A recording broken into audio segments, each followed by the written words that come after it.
स्वागत करतो। माझं नाव सखाराम अवकिरकर आहे। तुम्ही येताना रायगड रोपवेने वरती आलात बरोबर। ही गडाची मागची बाजू आहे। गडाची पुढची बाजू जिथून लोक गडावरती पायी चढून वरती येतात ती गडाची पुढची बाजू आहे। रायगड किल्ल्याला टोटली 2000 पायऱ्या आहेत। पायी वरती यायचं म्हटलं तर कमीत कमी 2 तास लागतात। पण रायगडाला 4 टोक आहेत। पूर्वेला भवानी कडा, पश्चिमेला हिरकणी बुरुज, दक्षिणेला वाघ दरवाजा आणि उत्तरेला टकमक टोक हा मधला परिसर 1200 एकरचा आहे। गड पूर्ण पाहायचं म्हटलं तर 2 दिवस कमी पडतात। फार मोठा गड आहे कारण 2 दिवसामध्ये या रायगडावरती आपण 11 तलाव, 84 पाण्याच्या टाक्या आणि 300 इमारती पाहू शकतो। या रायगडाची समुद्र सपाटीपासून उंची आहे 2851 फूट आणि पाहित्यापासून 1375 फूट याची हाईट आहे। म्हणजे रायगड ही आपल्या राज्याची दुसरी राजधानी आहे। महाराजांची पहिली राजधानी राजगड हा पुण्यामध्ये येतो। पण या गडाची राजधानी म्हणून निवड का केली तर रायगड एकमेव असं डोंगर आहे या गडाचा पायी मार्ग सोडला तर रायगडाला कुठेही तटबंदीची जरूरत नाहीये। पण तुम्ही रोपवेने वरती आला, तुम्ही या गडाचा या डोंगराचा अनुभव घेतला असेल। हे शिवाजी महाराजांच्या आधी गडावरती चंद्रराव मोरे होते। हे चंद्रराव मोरे जावळीचे होते।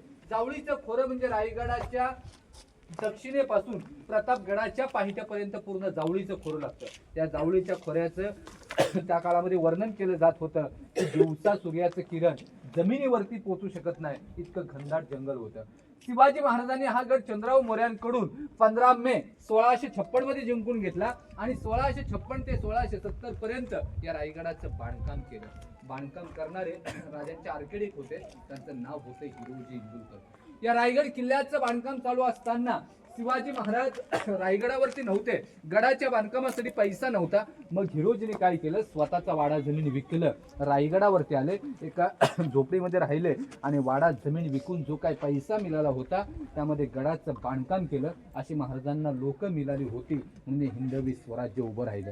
आता आपण हा जेवढा गड पाहणार पूर्ण उद्ध्वस्त पाहणार। विचार केला तर आपल्या महाराष्ट्रामध्ये गड किल्ले तुटलेले आहेत, राजस्थानमध्ये चांगले आहेत। इंग्रजांचा हेतू होता त्यांना मराठ्यांचा इतिहास नष्ट करायचा होता।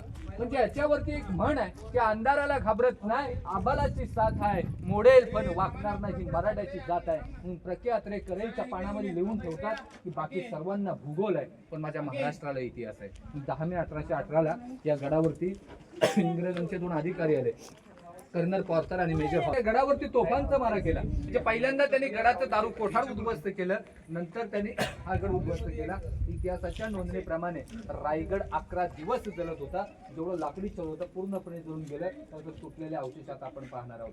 आपण येताना सुरुवातीला ज्या गेटमधून आतमध्ये आलो त्या गेटचं नाव आहे मेणा दरवाजा। कारण महाराजांच्या काळामध्ये मेणा आणि पालखी असे 2 प्रकार होते। जे मेणा हा स्त्रियांसाठी होता आणि पालखी पुरुषांसाठी होती। मग छत्रपती शिवरायांच्या एकूण 8 राण्या होत्या। राजाने 8 राण्या का केल्या होत्या, महाराजांना स्वराज्य स्थापन करायचं होतं।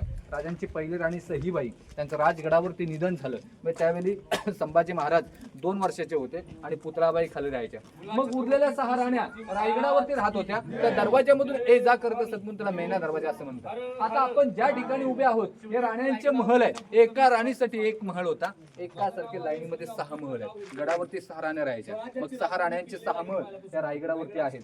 ते समोर त्यांचं हॉल होतं, पाठीमागे बेडरूम, इकडे टॉयलेट बाथरूमची व्यवस्था, इकडे खिडकी आहे। मी तुम्हाला राण्यांची नावं सांगतो। राजांची पहिली राणी सईबाई, सई, स्वैरा, सकवार, सगुणा, काशी, लक्ष्मी, पुतळा आणि गुणवंतबाई अशा 8 राण्या होत्या। म्हणजे सईबाईंना संभाजी आणि स्वैराबाईंना राजाराम। राजांना 2 मुलं होती, बाकीच्या राण्यांना मुली होत्या। हे दगडाचं बांधकाम महाराजांच्या काळामधलं आहे, हे विटांचं नंतरचं आहे। कारण महाराजांच्या नंतर रायगडावरती पेशवे आले होते। 1733 मध्ये गडाचा त्यांनी मेंटेनन्स केलेला होता।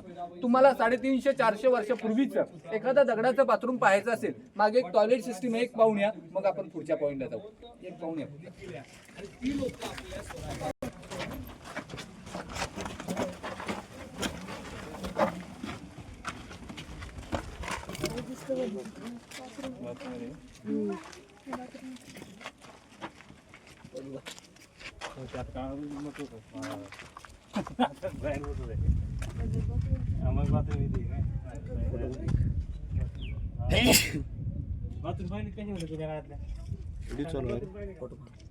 व्हिडिओ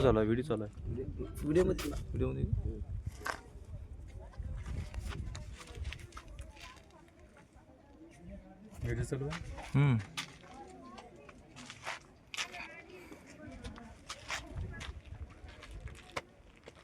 ये चल चल खायची वाट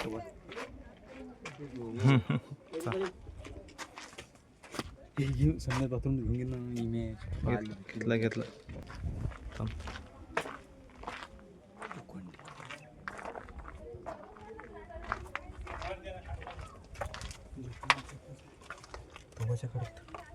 इथून पायऱ्या असं हे बघा, प्रत्येक राणी महालासमोर प्रत्येक एक चौथरा आहे.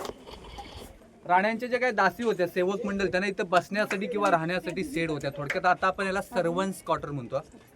आता इकडे या रेलिंगच्या खालच्या बाजूला जे काही घर आहेत, वाडे, यांना अष्टप्रधानांचे वाडे म्हणतात. महाराजांचे 8 मंत्री होते. राजांना 8 आकडा शुभ होता. राजांच्या राण्या किती होत्या? 8. महाराजांचे मंत्री 8. राजांची राजमुद्रा अष्टकोनी आणि महाराजांचं सिंहासन अष्टकोनी. आपल्या देशामध्ये जे पहिलं मंत्रिमंडळ स्थापन केलं होतं, हे पण महाराजांनीच केलं होतं. मग या ठिकाणी मोरपंत पिंगळ्या, हंबेजीराव मोहिते, रामचंद्र त्रिंबक, रामचंद्र निलकंठ, अनाजी पंत, निराजी रावजी आणि रघुनाथ पंडित या ठिकाणी राहत होते. म्हणजे महाराजांच्या ताब्यामध्ये जेवढे गाव किल्ले गड होते, त्यांचं कामकाज ह्यांच्याकडे असायचं. इथे समोर एका लाईनीमध्ये 3 खड्डे आहेत. या पहिल्याची खोली अगदी 22 फूट आहे, पुढचा 20 फूट, त्याच्या पुढचा 15 फूट. यांना धान्यांचं कोठार म्हणतात. महाराजांच्या काळामध्ये इथे धान्य साठवायचे. हे खालून शत्रूने वेढा दिलाय. खालून काही लोक गडावरती धान्य आणू शकत नाही, गडावरच्या धान्याचा वापर करायचा. आपण याला कोकणामध्ये कणगी किंवा पेव म्हणतो. तुम्ही जर का कधी कोल्हापूरमध्ये गेलात गडावरती, तिथे पण धान्याची कोठार आहे. पण महाराजांच्या नंतर या रायगडावरती पेशवे आले. त्याने कैद्यांची कोठडी म्हणून वापर केला. 7 दिवस शिक्षा द्यायचे, गुन्हा कबूल नाही केला 8व्या दिवशी टकलू टोकावून करायचे. गडाच्या 4ही बाजूला सह्याद्री पर्वत आहे, पण या रायगडाला कोणताही पर्वत कनेक्टेड नाहीये. आपण खालून पाहिलं तर वरती डोंगर दिसतो. इथे आल्यानंतर समजतं की रायगडावरती 1200 एकरचा पठार आहे. जर का तुम्हाला हे धान्याचं कोठार पाहायचं असेल तर पाहू शकता. खाली वागताना खिशावरती हात ठेवा, मोबाईल सांभाळा. एखादी वस्तू गेली तर काढता येणार नाही, पाहून घ्या, मग आपण पुढच्या पॉइंटला जाऊ.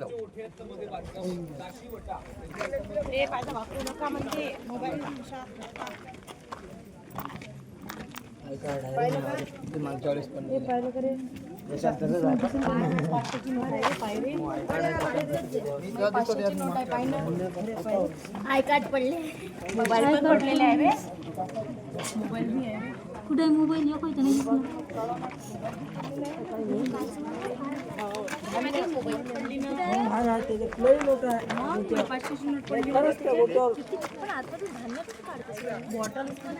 बाल्टी बांधून माणसानं का कोण पाहिजे माणसाला काढाच लागेल.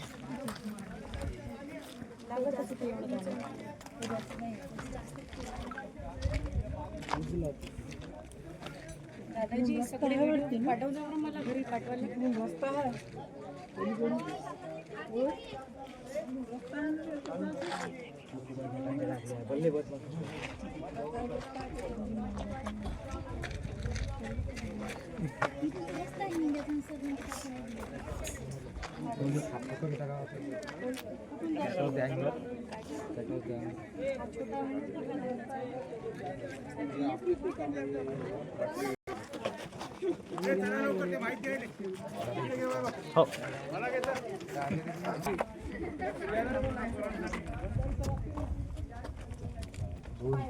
चला चला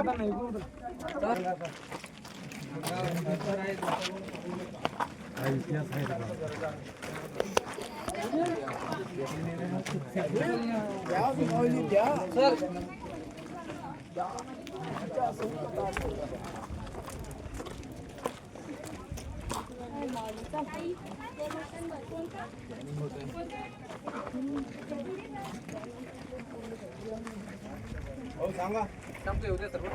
तुम्ही सांगलं का पटकन. दादा शूज नको आहे ह्या जागेवर. बोला छत्रपती श्री शिवाजी महाराज की जय. जय भवानी, जय शिवाजी, हर हर महादेव. आता इथे आपण अति महत्वाच्या जागेवरती आलेले आहोत, कारण या रायगडाने एक आनंदाचा दिवस आणि एक आनंदाचा सोहळा पाहिला होता. तो म्हणजे छत्रपती शिवाजी महाराजांचा राज्याभिषेक. पण अखेरचा दिवस उजळला, सूर्य मावळला, महाराष्ट्र पोरका झाला आणि 3 एप्रिल 1680 मध्ये याच रायगडावरती आणि या राजवाड्यामध्ये आपल्या राजांचं निधन झालं होतं. आता महाराजांचा जन्म 19 फेब्रुवारी 1630 मध्ये झाला शिवनेरीवरती. राजांना 50 वर्ष आयुष्य लाभलं. आणि 50 वर्षामध्ये महाराजांनी 350 किल्ले घेतले होते. जर का आता आपण 50 वर्षाचा विचार केला तर 20 वर्षाचा म्हणजे 20 वर्ष तर बालपणातच जातात. 30 वर्षामध्ये मनासारखं घर बांधता येत नाही. मी जवळपास 125 किल्ले महाराजांनी स्वतः बांधले होते आणि बाकीचे गड राजांनी जिंकून घेतले. राजांच्या निधनाची 2 कारणं आहेत. मी काही जण म्हणतात की महाराजांना गुडघेरोग झाला आणि काही जण म्हणतात की विष प्रयोग स्लो पॉइझन राजांची समाधी पुढे आहे. समोर तुम्हाला एक भिंत दिसते, ही आडवी खिडकीवाली. या भिंतीपासून या भिंतीपर्यंत पूर्ण महाराजांचं राहण्याचं ठिकाण होतं. याला राजवाडा म्हणतात. हा राजवाडा 2 मजली उंच होता. याच्यावरती पूर्वी लाकडी छत होतं. या राजवाड्याला अधोमत खिडकी आहेत आणि टेहळणी बुरुज म्हणतात, म्हणजे पहारा करायचे.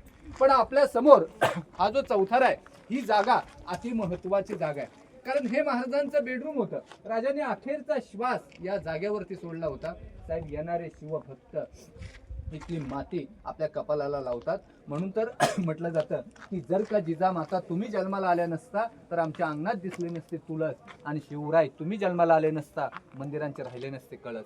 कारण महाराजांनी मंदिरांचं रक्षण केलं, पण राजांनी कधी मस्जिद पाडली नाही किंवा कधी कुराण झालं नाही. प्रत्येक चौथऱ्यांवरती जे काही चौकणी दगड आहेत ना, हे छोटे छोटे, याच्यावरती पूर्वी लाकडी खांब होते. मग त्याच्यावरती छत होतं. हा राजवाडा 2 मजली उंच होता.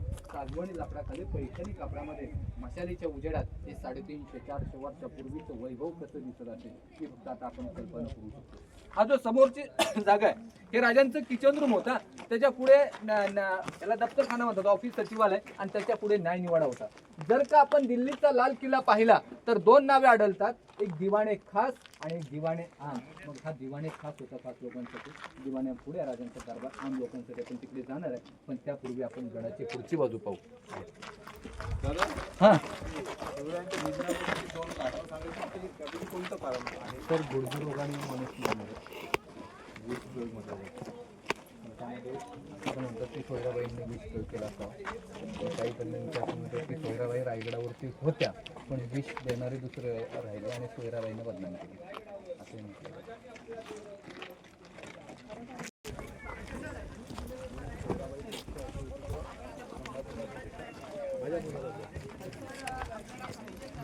जरा पहिलं सगळी ऍक्टिव्हिटी पूर्ण करून घेऊ, येताना फोटो घ्यायचे.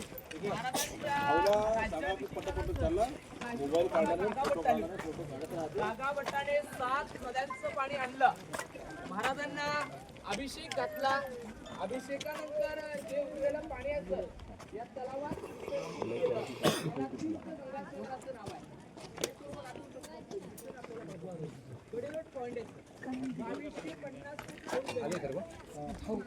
सांगू बरं. तुम्ही येताना रोपवेनी वरती आलात बरोबर ना? समोर तुम्हाला इलेक्ट्रिसिटीचे 2 खांबे दिसतात. जे शेवटचं टोक आहे, इथून जाऊन येऊन तिथे 1.5 तास लागतो. आणि तिथे एक बुरुज आहे, त्या बुरुजाचं नाव आहे हिरकणी बुरुज. तुम्हाला स्टोरी माहित असेल. त्या दिवशी कोजागिरी पौर्णिमा होती. महाराजांनी खालून दूध होतं. गावातल्या सर्व महिला दूध विकण्यासाठी रायगडावरती आल्या होत्या आणि एक हिरा नावाची बाई सुद्धा गडावरती दूध घेऊन आली होती. पण हिराला दूध विकता विकता उशीर झाला. नगारे वाजले, गडाचे दरवाजे बंद झाले. म्हणून ती हिरा, जो किल्ल्याचा मेन गेट आहे महादरवाजा, तिथे गेली, पण तो दरवाजा बंद झाला होता. आणि तिथे पहारेकरी होते चांगोजी काटकर, ते किल्ल्याचे ठेकेदार होते. त्यांना विनंती करायला लागली की दरवाजा उघडा, माझं बाल पैदेशी रडत आहे. पण चांगोजी म्हणाले की बाई, आम्ही दरवाजा उघडणार नाही, तो महाराजांची परवानगी घेऊन ये. हिराला असं वाटलं की एवढ्या मोठ्या राजाकडे कशी जाणार, म्हणून ती संपूर्ण रायगड फिरली. तिला कुठेही प्रवेश करता आला नाही. त्या टेकडीवरती गेली, तिथून ती खाली उतरली. ही जेव्हा राजांना बातमी समजली, महाराजांना आनंद झाला. राजांनी तिला 3.5 तोळे बक्षिसं दिली, तिची खना नारळाने ओटी भरली. नंतर महाराज म्हटले की तिथून एक बाई गेली, मी शत्रू सहज वरती येऊ शकतो. म्हणून तिथे 20 फुटाचा डोंगर कट केला, तटबंदी केली आणि त्या बुरुजाला हिरावरून हिरकणी बुरुज असं नाव दिलं. हे जे समोरचे 2 टावर आहेत, हे सप्तमनोरे आहेत. हे 7 मजली उंच होते राण्यांना हवेशीर बसण्यासाठी. याचं दुसरं एक कारण होतं की समजा खालून शत्रू येत असला तर थोडक्यात टेहळणी बुरुज होतं. ही गडाची पुढची बाजू आहे. मी तेव्हाचे राजे किल्ल्याची शोभा वाढवण्यासाठी असे बुरुज बांधायचे. इकडे एक बुरुज आहे, याला बालखणी सज्जा गॅलरी म्हणतात. आता आपण महाराजांचा राजवाडा पाहतोय, राजवाड्याची ही गॅलरी होती. पण या जमिनीच्या आतमध्ये एक छोटी रूम आहे 10 बाय 10ची. जो येल आकाराचा दगड आहे ना, तिथून खाली उतरण्यासाठी मार्ग आहे. तर त्या रूमला खलबत खाना म्हणतात. महाराजांच्या महत्वाच्या गोष्टी व्हायच्या गुप्त चर्चा या कानाचं त्या कानाला ऐकायला जाता कामा नये. थोडक्यात सिक्रेट रूम आतमध्ये. आणि खलबत खाण्याचे गुप्त प्रमुख होते, त्यांचं नाव होतं बहेरजी नाईक. स्वराज्याचा 3रा डोला.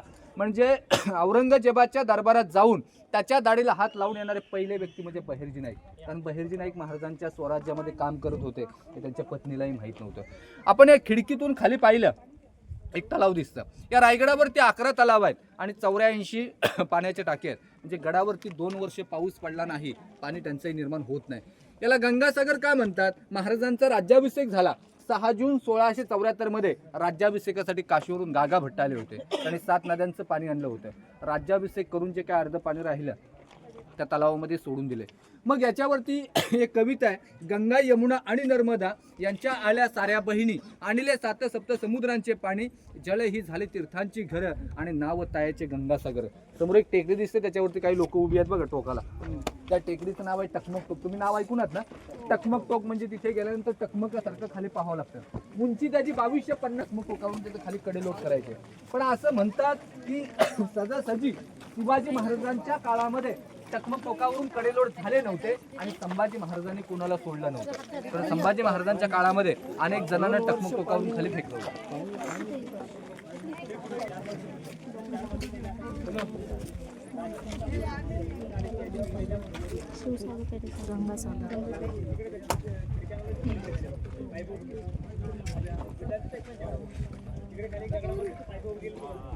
थंडीगार वारा येते पण